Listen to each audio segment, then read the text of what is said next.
নমস্কাৰ স্বাগতম ইয়া হৈছে গুড মৰ্নিং 18 ষ্টুডিঅ'ত মই প্ৰাঞ্জল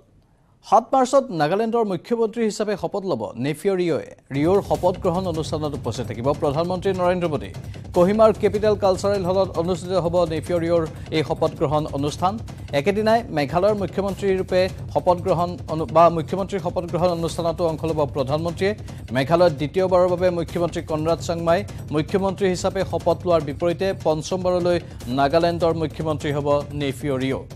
8 মাৰ্চত ত্ৰিপুৰাৰ মুখ্যমন্ত্ৰীৰ শপত গ্ৰহণ অনুষ্ঠানতো উপস্থিত থাকিব প্ৰধানমন্ত্ৰী নৰেন্দ্ৰ মোদী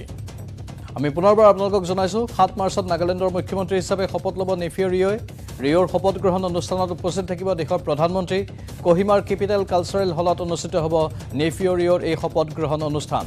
একেদিনাই মেঘালয়ৰ মুখ্যমন্ত্ৰী হিচাপে শপত গ্ৰহণ কৰিব কনৰাড চাংমাই আৰু সেইদিনাও প্ৰধানমন্ত্ৰীয়ে অংশ ল'ব শপত গ্ৰহণ অনুষ্ঠানত 8 মাৰ্চত ত্ৰিপুৰাৰ মুখ্যমন্ত্ৰীৰ শপত গ্ৰহণ অনুষ্ঠানতো উপস্থিত থাকিব দেশৰ প্ৰধানমন্ত্ৰী নৰেন্দ্ৰ মোদী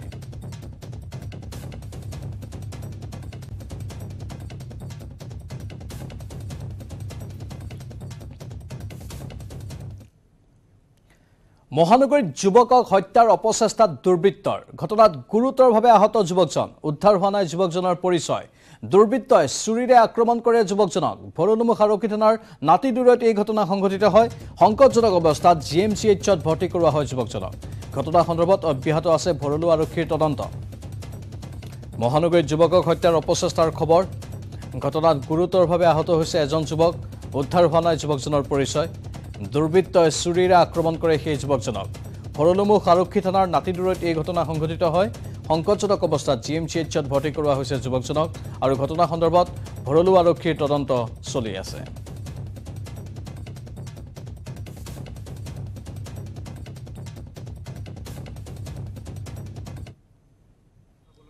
यहाँ में दो जन था वो लोग दोनों दोस्त था एक ही साथ में रिक्शा में आया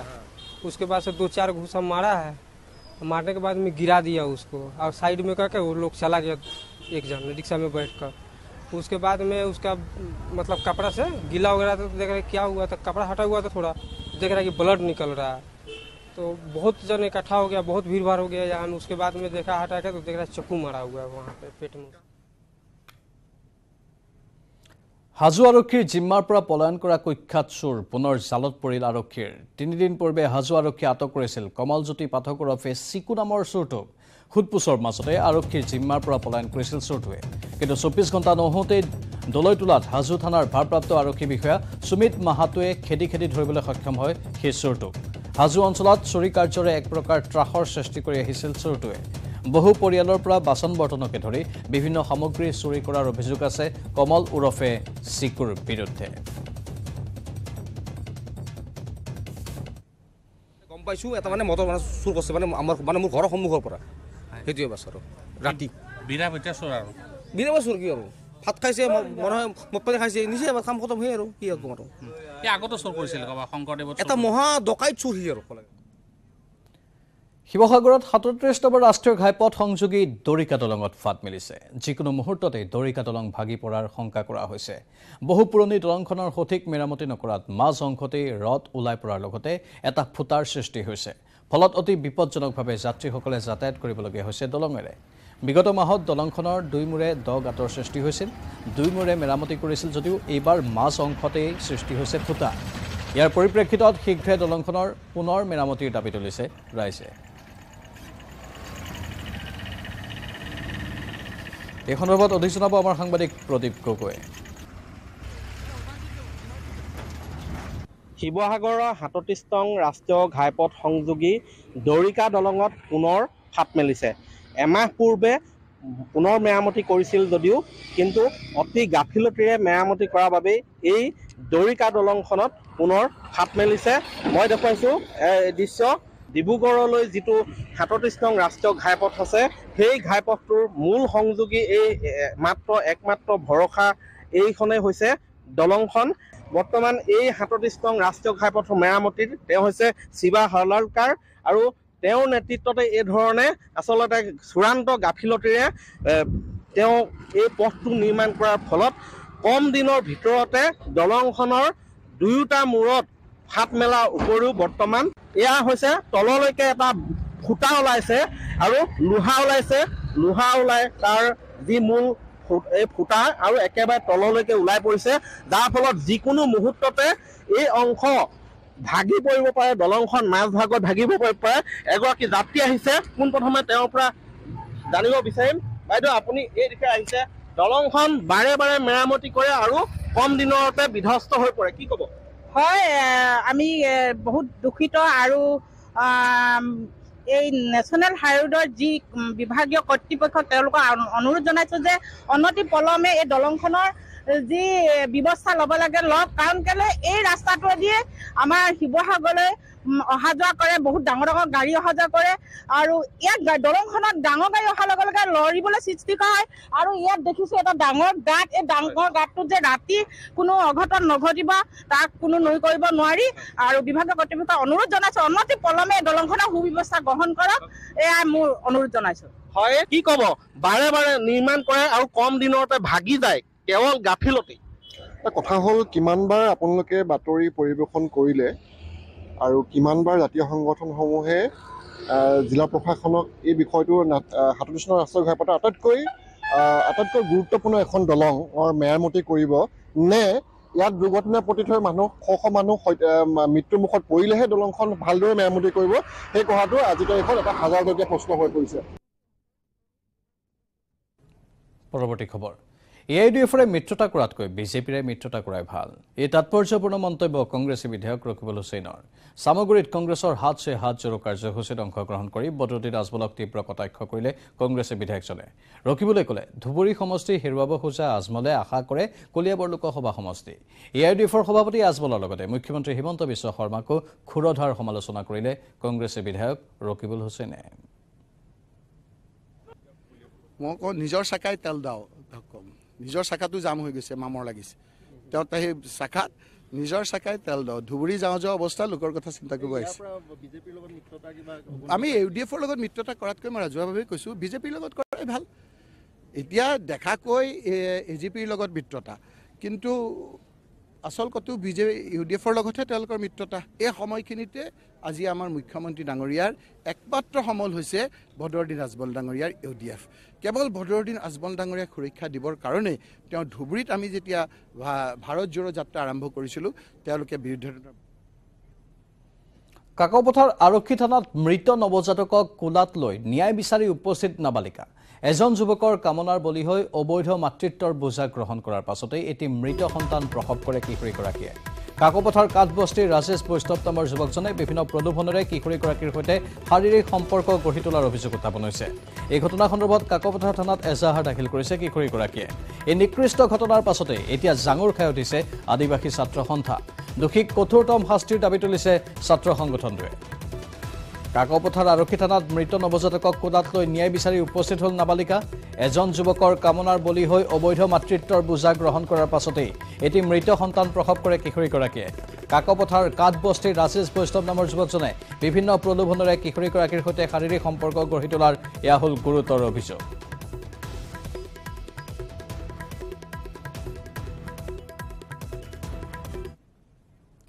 মহাৰাষ্ট্ৰ বিধানসভাত বাটৰ কুকুৰ সম্পৰ্কে আজব আলোচনা। মহাৰাষ্ট্ৰৰ পৰা বাটৰ কুকুৰ অসমলৈ সৰবৰাহ কৰাৰ পৰামৰ্শ প্ৰহাৰ জনশক্তি পাৰ্টিৰ মুৰব্বী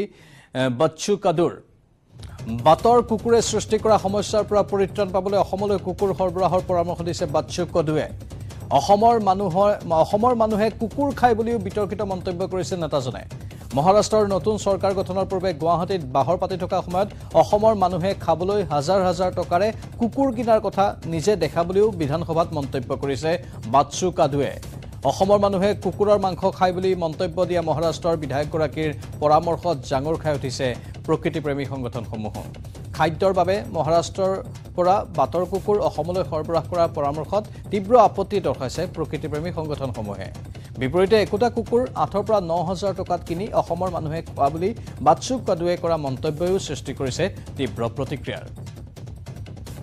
মহাৰাষ্ট্ৰ বিধানসভাত এয়া এক আজব আলোচনাৰ খবৰ আমি আপোনালোকক জনাইছোঁ। মহাৰাষ্ট্ৰৰ পৰা বাটৰ কুকুৰ অসমলৈ সৰবৰাহ কৰাৰ পৰামৰ্শ দিছে জনশক্তি পাৰ্টিৰ মুৰব্বী বচ্চু কাদুৱে।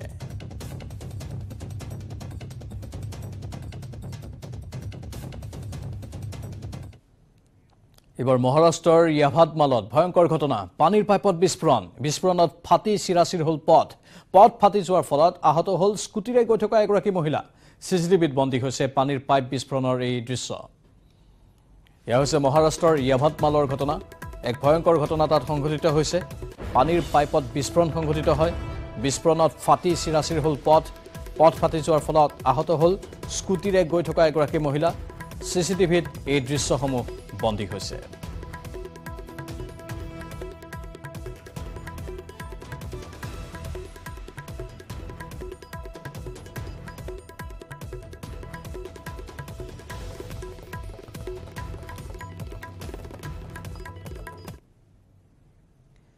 শাহুৰ প্ৰতি কিমান ভালপোৱা থাকিব পাৰে এগৰাকী বোৱাৰীৰ এই মৰমৰ বাবে অপৰাধ কৰিবলৈও কুণ্ঠাবোধ নকৰিলে এগৰাকী বোৱাৰীয়ে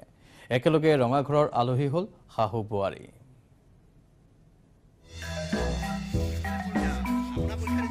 শাহু বোৱাৰীৰ কাহিনী গুৱাহাটীৰ বন্দনাৰ নিচিনাকৈ বোৱাৰীয়েকে শাহুৱেকক হত্যা কৰাৰ দৰে কাহিনী নহয় শাহুৱেকে বোৱাৰীয়েকক নিৰ্যাতন চলোৱাৰ কাহিনীও নহয় এয়া শাহুৰ বাবে বোৱাৰীয়ে পৰীক্ষা দিবলৈ অহাৰ কাহিনী এয়া শাহু বোৱাৰী একেলগে ৰঙাঘৰৰ আলহী হোৱাৰ কাহিনী শাহু বোৱাৰী একেলগে আৰক্ষীৰ বাহনত উঠিছে কান্দি কাটি বাউলি হোৱা বোৱাৰীয়েকৰ পাছে পাছে শাহুৱেকো আৰক্ষীৰ গাড়ীত উঠিছে পিছে কিয় আৰক্ষীৰ ৰঙাঘৰলৈ যাবলগীয়া হ'ল শাহু বোৱাৰী কাহিনীটো শুনিলে আপুনিও আচৰিত হ'ব শাহুৱেকক মেট্ৰিক পাছ কৰাবলৈ গৈ ধৰা পৰিল বোৱাৰীয়েক ধেমাজিৰ জিয়াদল উচ্চ মাধ্যমিক বিদ্যালয়ৰ পৰীক্ষা কেন্দ্ৰ শুকুৰবাৰে হাইস্কুল শিক্ষান্ত পৰীক্ষাৰ প্ৰথম দিনৰ পৰীক্ষা চলি আছে পৰীক্ষা নিৰীক্ষকে এগৰাকী পৰীক্ষাৰ্থীৰ চেহেৰাৰে এডমিট কাৰ্ডত থকা ফটোৰ চেহেৰাৰ মিল নেদেখি কথাটো জনালে পৰীক্ষা কেন্দ্ৰটোৰ ভাৰপ্ৰাপ্ত বিষয়াই পৰীক্ষাৰ্থীগৰাকীক সোধা পোছাৰ পিছত ওলাল জলঙাৰ মেকুৰী এডমিট কাৰ্ডত আছিল শাহুৱেকৰ নাম শাহুৱেকক মেট্ৰিকটো যেনে তেনে পাছ কৰাই দিয়াৰ মনেৰে পৰীক্ষাত বহিছিল বোৱাৰীয়েক পিছে ভবা কথা নহয় সিদ্ধি বাটত আছে পৰীক্ষা বিধি ৰেজিষ্ট্ৰেশ্যন কাৰ্ডৰ এডমিটটো লোৱাৰ পিছত এডমিটটো আমাৰ ইনভিজিটৰ্ছ হোৱাৰ পিছত আমি সদায় তেখেতলোকৰ তাৰমানে চেহেৰাটো আমি আইডেণ্টিফিকেশ্যন কৰোঁ কৰোঁতে তেখেতে পালে যে চেহেৰাটোৰ মানে মিল নাই তেখেতে মানে মোক ইয়াত অফিচ ৰুমত আহি পেলাই তেখেতে আহি মোক ইনফৰ্ম কৰিলে গ'লোঁ চালোঁ ময়ো খুব চেহেৰাটো মিলালোঁ কিন্তু যিটো কেণ্ডিডেট জবাৰ আনি তাই এইটো নহয় তাই স্বীকাৰোক্তি দিলে আৰু লিখিতও দিলে শাহুৱেকৰ হৈ পৰীক্ষাত বহি আটক হ'ল বোৱাৰীয়েক আৰক্ষীয়ে আটক কৰি আনিলে শাহুৱেকক তেওঁলোকে কোৱা মতে মানে নিজৰ শাহুৱেক বুলি কৈছিলে শাহুৱেক আৰু বোৱাৰীয়েক মানে বোৱাৰীয়েকে শাহুৱেকৰ হৈ পৰীক্ষাটো দিছিলে ঠিকনাটো এনে ঘৰ শদিয়া আমলপুৰ এতিয়া আমি কালি আমি লৈ আহিছোঁ সোধপোছৰ কাৰণে তাৰপিছত বাকী আমি এটা কেছ তেওঁলোকে এটা এফআইআৰ দিছে আৰু সেইমতে আমি কেছ ৰেজিষ্টাৰ কৰিছোঁ শাহুৱেকক মেট্ৰিকটো পাছ কৰাই দিম বুলি মন বান্ধি আহি বিফল হোৱাত বোৱাৰীয়েকে কান্দিছে নে আৰক্ষীয়ে ধৰাৰ বাবে কান্দিছে সেই কথা পিছে জানিব পৰা নহ'ল ধেমাজিৰ পৰা Mon Bikash Borgohain news 18 Assam north east আৰু বাতৰিখিনি সময় হৈছে চমু বাণিজ্যিক বিৰতিৰ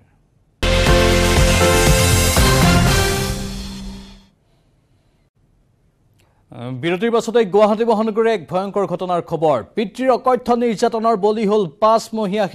শিশুটিৰ হাত ভৰি ভাঙিলে পাখান পিতৃ অলকেশ গোস্বামীৰ ভয়ংকৰ কাণ্ড পাখান পিতৃ অলকেশক গ্ৰেপ্তাৰ কৰিছে আৰক্ষীয়ে কাহিলীপাৰা সাংবাদিক কলনীত এই ঘটনা সংঘটিত হৈছে পত্নী আৰু শিশুৰ সৈতে ভাড়াঘৰত আছিল অলকেশ ভগদত্তপুৰ আৰক্ষীয়ে অব্যাহত ৰাখিছে তদন্ত সম্প্ৰতি GMCHত চিকিৎসাধীন সেই কণমানি শিশুটি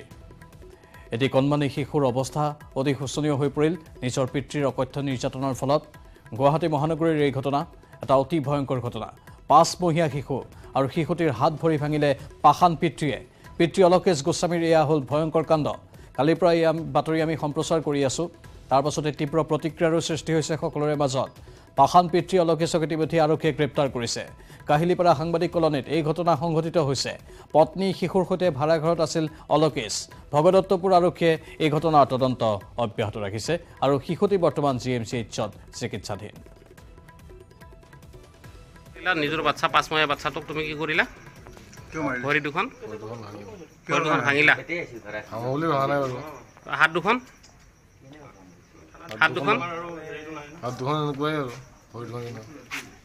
এইটো ভৰি হাত দুখনো ভাঙি দিলা হয়নে হয়নে নহয় হয় ইয়াতে গালত কামুৰিব কাণখন টানি দিব নাকটো টানি দিব মোৰ বাচ্চাটোৱে দেখা পাইছে বাচ্চাটোৱে কৈছে আজি আংকুলে কাণখন টানি দিছে ভাইটিক এইটো কৰিছে সেইটো কৰিছে গালত মানে সৰ্বশৰীৰত দাঁতৰ চিন আছে কামুৰি দিয়া চিন থাকে আমি দেখা পাইছোঁ এইবিলাক মাকে লৈ আহিছিল with alleged history of physical assault by the father. দেউতাকে আগদিনা ৰাতি 10:30 বজাত দুখন ভৰি বাইলেটাৰেল ফিমাৰ ফ্ৰেকচাৰ হৈ আহিছে আৰু ৰাইট হাতখন হিউমাৰাছটো ফ্ৰেকচাৰ পাইছিল আমাৰ ডক্টৰে আৰু বাকী গোটেইখিনি চালে ENT ব্লিড আছে কি নাই history of consciousness, loss of consciousness, GCS to কেঁচুৱাৰ ইমান চাব নোৱাৰি কিন্তু তেতিয়াও বাচ্চাটোৰ GCS টো ঠিকে আছিল কান্দি আছিল তাৰপিছত ইয়াতে আজি ৰাতিপুৱা তেখেত বাচ্চাটোক এটা প্লাষ্টাৰ কৰি পেলাই দুখন ভৰি কৰি হাতখনো কৰিছে এজ কনজাৰভেটিভ মেনেজমেণ্ট বুলি কয় এই কনজাৰভেটিভ মেনেজমেণ্ট কৰি পেলাই এটা দুদিন চাই পেলাই চব ঠিকে থাকিলে বাচ্চাটো ডিচাৰ্জ দিয়া হ'ব আজি এতিয়া মাকৰ গাখীৰো খাই আছে আৰু চকুটুকু মেলিছে কান্দিছে সেইকাৰণে আমি ভাবো এতিয়ালৈকে পেচেণ্টটো ষ্টেবল আছে চিন্তা কৰিবলৈ নালাগে আৰু আমি ক্লোজ অবজাৰভেশ্যনত ৰাখিছোঁ আণ্ডাৰ অৰ্থপেডিক্স ডিপাৰ্টমেণ্ট কিবা যদি আৰু ক্ৰিটিকেলৰ ফালে যায় we will shift the baby to the ICU. Paris fashion উইকত উজ্বলিল সংযুক্তা দত্তৰ ফেশ্বন সম্ভাৰ প্ৰদৰ্শন কৰা হ'ল নুনিপাতৰ নতুন ফেশ্বন সম্ভাৰ চিকিমিকি পেৰিছৰ লে চেলুন ডেছ মিৰৰিছৰ কেম্পত সমুজ্জ্বল হৈ পৰিল সংযুক্তা দত্তৰ ফেশ্বনৰ যাদুকৰী সৃষ্টি এই ৰিপৰ্ট আগবঢ়াই বিদ্যালয় চৈতিয়া বাতৰিৰ পৰা নমস্কাৰ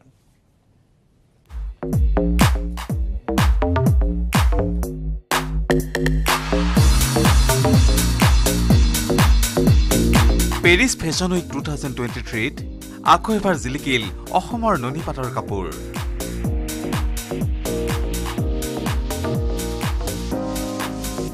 আন্তঃৰাষ্ট্ৰীয় ফেশ্বন ডিজাইনাৰ অসম কন্যা সংযুক্তা দত্তই পেৰিছত প্ৰদৰ্শন কৰিলে তেওঁৰ নৱতম ফেশ্বন সম্ভাৰৰ শ্ব' চিকিমিকি এই চিকিমিকিত চিকমিকাই উঠিল অসমৰ নুনিপাতেৰে নিৰ্মিত বিশেষ বস্ত্ৰসজ্জা কেৱল অসমত উপলব্ধ বিৰল আৰু উচ্চমানৰ মুগা আৰু পাটৰ কাপোৰেৰে সংযুক্তা দত্তৰ ডিজাইনেৰে নিৰ্মিত হ'ল বিশেষ বস্ত্ৰ সম্ভাৰ আৰু এই বস্ত্ৰ সম্ভাৰ জিলিকিল কেইবাগৰাকীও খ্যাতনামা মডেলৰ শৰীৰত মন কৰিবলগীয়া কথা হ'ল বিশেষ হস্তকৌশলেৰে প্ৰস্তুত এনে এযোৰ পোছাক সাজু কৰি তুলিবলৈ ফেশ্বন ডিজাইনাৰগৰাকীক 25 দিন সময়ৰ প্ৰয়োজন হৈছিল বিশ্বৰ ভিতৰত আটাইতকৈ সন্মানীয় 4টা ফেশ্বন উইকৰ ভিতৰত অন্যতম এই Paris fashion week fashion designer Sanjukta দত্তৰ অনুষ্ঠান উপভোগ কৰি পেৰিছৰ ভাৰতীয় দূতাবাসৰ প্ৰথম সচিব দেৱাশিষ চক্ৰৱৰ্তীয়ে এই পোছাকসমূহৰ কৰিলে ভূয়সী প্ৰশংসা news desk news 18 Assam north east কেৱল ষ্ট্ৰং নহয় মাইথান ষ্ট্ৰং